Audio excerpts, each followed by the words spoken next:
ठीक है मुबारक साहब, let's go summary of today's Friday sermon. Yep. Today.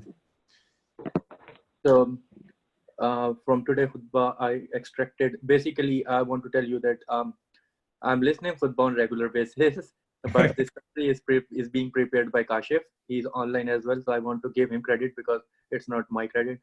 So the thing, the khutbah will start from the continuing from previous Friday sermon. Hazrat Khalifatul Masih Fifth Ayyadul Ta'ala bin Nasr al-Aziz narrated about the life of Hazrat Saad bin Muaz Raziyallahu Ta'ala anhu. He stated Hazrat Saad Raziyallahu Ta'ala anhu played an important role in the matter of Banu Qurayza. Hazrat Khalifatul Masih Ayyadul Ta'ala bin Nasr al-Aziz mentioned different historical aspects of this incident in detail and responded to the allegation leveled against the Holy Prophet Sallallahu Alaihi Wasallam. After the Battle of Ahzab, as per the divine commandment of the Holy Prophet Sallallahu Alaihi Wasallam, commanded his companions to wage war against the Banu Qurayza due to their rebellion and breaking their peace treaty with Muslims. The Holy Prophet Sallallahu Alaihi Wasallam sent Hazrat Ali Raziyallahu Ta'ala anhu towards them. However, Banu Qurayza used extremely harsh language against the Holy Prophet Sallallahu Alaihi Wasallam and his family. Hazrat Ali Raziyallahu Ta'ala anhu didn't want the Holy Prophet Sallallahu Alaihi Wasallam to find out about their harsh language to avoid causing him pain. So hence he said to the Holy Prophet Sallallahu Alaihi Wasallam that why are you putting yourself in hardship? We are sufficient to fight against them? The Holy Prophet Sallallahu Alaihi Wasallam said that it doesn't matter if they use profane language against me as they used even harsher language against their prophet Musa al-Islam. The Jewish tribe of Banu Qurayza took up arms against the Muslims. However, they soon realized that they cannot succeed against Muslims.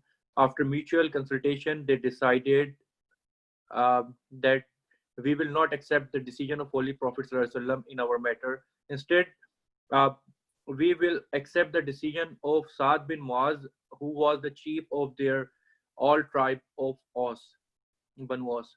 Hazrat Khalifatul Masih Ayyadul Ta'ala bin Nasr al-Aziz stated that had they accepted the Prophet Sallallahu Alaihi Wasallam as a judge in this matter, the hardest punishment they would have received is to be ordered to leave the town of Medina, like it was done with our tribes.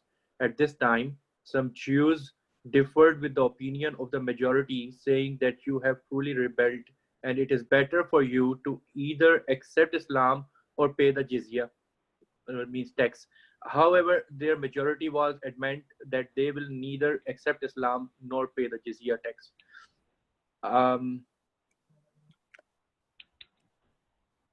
Replying to the allegation against the Holy Prophet ﷺ in this regard, Hazrat Mirza Bashir Ahmad Khalifatul Masih Sani Radhiyallahu Ta'ala anhu has mentioned the following important point. 1. The decision was made by Hazrat Saad Radhiyallahu Ta'ala anhu, not the Holy Prophet ﷺ. Therefore, the Holy Prophet ﷺ cannot be blamed. The decision was not unjust given the conditions and realities of the time. Third, a pledge had been taken from the Holy Prophet ﷺ beforehand that he will accept the decision. Fourth, the criminals themselves accepted this decision and did not object to it. Some remaining aspect of Hazrat Saad bin Muaz Radhiyallahu Ta'ala anhu will be discussed in next sermon. Towards the end, Huzur Anwar Ayyadul Ta'ala bin Nasr al-Aziz announced the funeral prayer of four recently deceased individuals and mentioned their good attributes, named Hajia Ruqayya Khalid Sahiba, Safiha Begum Sahiba, Ali Ahmad Sahab, and Rafiqa Bibi Sahiba. There is a guy named Safir. I think you guys may know about him. Safir, he's 18-year-old. This Ali Ahmad Sahab was his granddad. So I was in contact with him. I think he's from South Jamaat. So he usually play cricket with us, usually do nets. So yeah, so this is the thing that in the end, the conclusion or the point which I took from this, that tax jizya, a thing which we like. First, the promise which you made should be like fulfilled.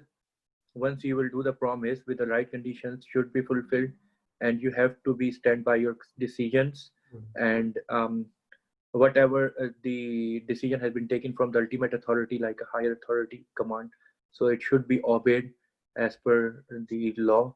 And in addition to that, I want to just mention that the oath which we usually take from like Khudamul Hamdiya oath, like जान माल वक्त और इज्जत, and the last thing खलीफा वक्त जो भी मारूफ फैसला फरमाएंगे हम उसकी पैरवी करना जरूरी समझेंगे. तो this is the thing that whatever the decision taken by the higher authority or the command, we should obey that according to their conditions. Yeah.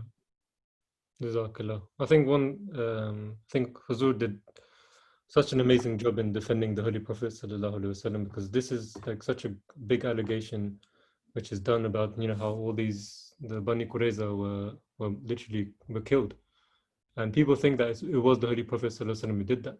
In fact, he was the one who jumped in and tried to become the peacemaker and said, look, we don't have to do this. But because the Jews they're so tied in their own laws that whatever the law tells them to do, they'll just listen to that. And just like, you know, with the example when that woman who said to the Holy Prophet, I want to be stoned because my law tells me that I should. And he tried, you know, tried to make them understand, but they say, no, this is our law and this is what we want. This is what we want. And so this is why he said, you know, it was debated about how many people were actually killed at that situation. And he would go to each of them and say to them, look, if he even sensed any sort of apology from them, any sort of mercy, then he would say, keep them alive. But there were so many people that were so hot-headed and, you know, so stubborn in their ways that they wanted it. And so the Holy Prophet was left with no choice. And he tried his best, but they wouldn't listen to him. And this is why, you know, these people were killed. But it wasn't the Holy Prophet's choice. It was their own choice. This is what they wanted. And of course, like Mubarak said, you know, all the conditions about why this was, he mentioned them. So I just wanted to talk about that. The last thing, Huzur said something amazing. I just wanted to pick up on that. I don't know if when you mentioned the people who passed away, he would mention the people's children and grandchildren. And every time he would mention them, he would say, this person is a waqf zindagi, this person has dedicated his life, this person is a murabbi. One of the people Huzur mentioned was saying that he would say that the woman would keep saying, my child is a murabbi, my other child is a murabbi, my grandchild is a murabbi. So the point with this is that, you know, when people pass away, they're going to look back at their life and they're going to see those moments that they are proud of. And we spoke about this last week about what our parents are more proud of for us. And so the point is, how does that relate to us? What can we do to also be in that category? The point is that whatever work you guys do, you're gonna do it anyway. You're gonna have a job. You're gonna have everything. And these guys all had jobs. But the thing that Huzur picked out was what they did for the Jamaat and the work they did for the Jamaat. And you guys have such a great opportunity in life to always give back to the Jamaat in whatever way that is. And ultimately, it will be recognized, whether people talk about it or Allah knows about it. Either way, it will be recognized. And so that's why you have to live your life with that mindset that I'm going to work, I'm going to make money, I'm going to earn for my family, but I have to give extra. I have to give back to the Jamaat in some way, because this is what Allah wants from me. And this is what Huzur has highlighted from people's lives when they pass away. So yeah, that's one aspect. Jazakallah is amazing again. So let's keep talking about these things, because it's really the things that are going to affect our spirituality. That's what we're trying to target. So Jazakallah.